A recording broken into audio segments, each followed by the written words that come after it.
নমস্কাৰ, মই এটি অসমীয়া কবিতা আবৃত্তি কৰিবলৈ ওলাইছোঁ। কবিতাৰ শিৰোনামা অসীমত যাৰ হেৰাল সীমা। এইখন এখন কিতাপ হয় যাক কাঞ্চন বৰুৱাদেৱে লিখিছিলে 2012 চনৰ নৱেম্বৰ মাহত। মই কিতাপখন পঢ়ি শেষ কৰিছিলোঁ আৰু এই কিতাপখন পঢ়ি উঠি মই ইয়াক এটা কবিতাৰ ৰূপত লিখি থ'বলৈ যত্ন কৰিছিলোঁ। মই কবিতাটো আবৃত্তি কৰিবলৈ ওলাইছোঁ। আশা কৰোঁ সকলোৱে ভাল পাব। কবিতাটো শুনাৰ পিছত গোটেই কিতাপখন যদি আপুনিও পঢ়িছে এবাৰ মনত পৰি যাব। দিহিঙৰ বুকুত উঠিছে এখন পাল তৰা নাও। প্ৰচণ্ড ধুমুহাৰ কোবাল খোঁটে উফৰাই পেলাইছে সকলো।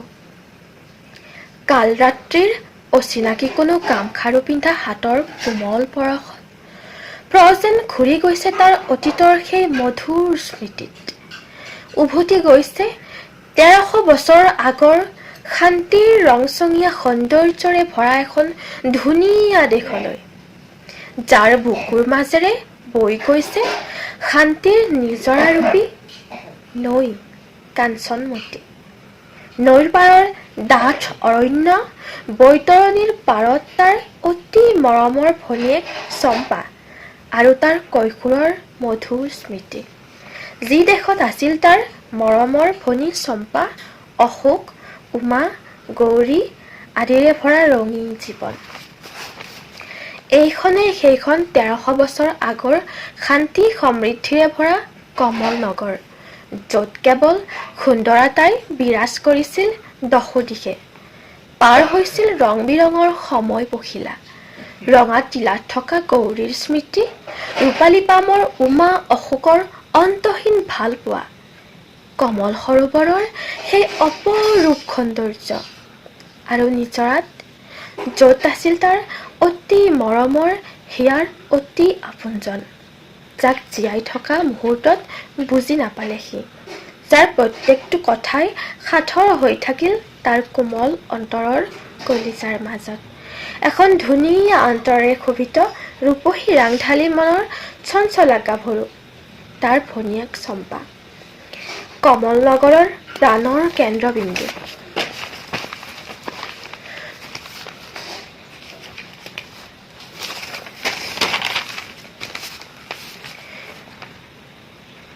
কৈশোৰৰ লগৰী চন্দনক, বৈতৰণিৰ পাৰত খেল খেলা অতি আপোনজনক প্ৰাণ ভৰি ভাল পাইছিল তাই, যে বুজি নাপালে তাইৰ কোমল মনৰ ভাষাক, অন্তৰৰ মৰ্মন্তুক বেদনাক। হাঁহিৰে ভৰি আছিল কমল নগৰৰ প্ৰত্যেকটো প্ৰাণী মন।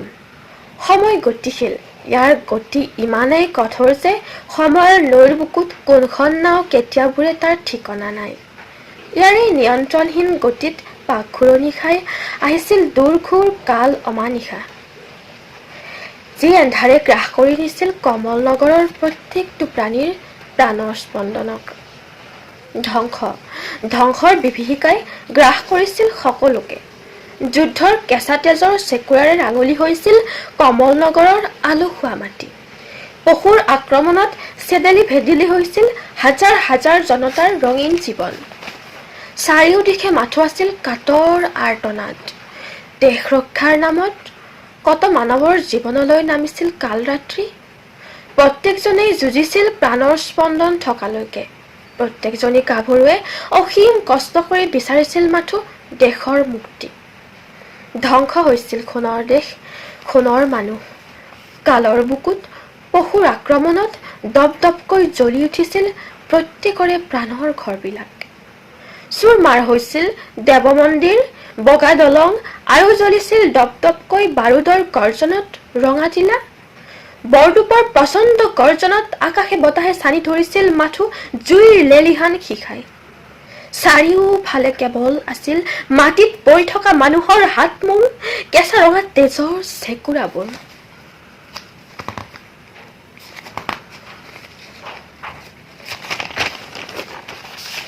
পশুৰ কবলৰ পৰা নিজকে বচাই কাঞ্চনমতীৰ প্ৰবাল খোঁটত উটি গৈছিল চন্দন গৌৰী। পশুৰ চোকা অস্ত্ৰই জোৰেৰে বিন্ধিছিল চম্পাৰ বুকু। শত্ৰু পলাল, লাহে লাহে কমল নগৰলৈ নামি আহিছিল শান্তিৰ কোমল প্ৰভাত। ধুমুহাৰ তাণ্ডৱ নৃত্যৰ অন্তত চন্দনৰ শেষ দৰ্শন নোপোৱালৈকে অপেক্ষা কৰিছিল তাই। বুকুত অসহ্য বিষৰ যন্ত্ৰণালৈও ৰৈছিল মাথো তাইৰ অতি আপোনজনলৈ। দাদা, উৎকণ্ঠাৰ অন্তত উপস্থিত হৈছিল সি আৰু গৌৰী। অন্তিম দৰ্শনত হাঁহিছিল, কথা পাতিছিল, গাইছিল গীত। সোণৰ ধৰাত সোণৰ মানুহ, আশা ভৰা প্ৰাণ, বৈতৰণিৰ পাৰত বহি তাৰে গাঁও গান। নিয়তিৰ কঠোৰ পৰিহাস, দুচকু মুদি বিদায় ললে চম্পাই। কাকো ঘৃণাক্ষৰেও জানিব নিদিলে তাইৰ অন্তৰৰ বিশাল পবিত্ৰ ভালপোৱাক। আপোনজনৰ শান্তিৰ হকে দান কৰি গল সকলো, প্ৰতিদান একোৱেই নাই নিবিচাৰিলেই। শান্তিৰ মৃত্যুৰ দিনাখনতেই ইংগিতেৰে কৈ গল যেন তাইৰ মনৰ মাজত লুকাই থকা অফুৰন্ত অন্তহীন ভালপোৱাক। মৰহি গল চম্পা এপাহ ফুলৰ দৰে, মৃত্যু হল তাইৰ সপোন পুৰি। গৌৰী চন্দনৰ শেষ মিলনৰ বেলিকাত নামি আহিল কমল নগৰলৈ শান্তি। বগা শিলচটা এতিয়াও সাক্ষী হৈ আছে চন্দনৰ মধুৰ স্মৃতিৰ। অন্ত হল গোটেই সপোন যেন লগা কাহিনীৰ।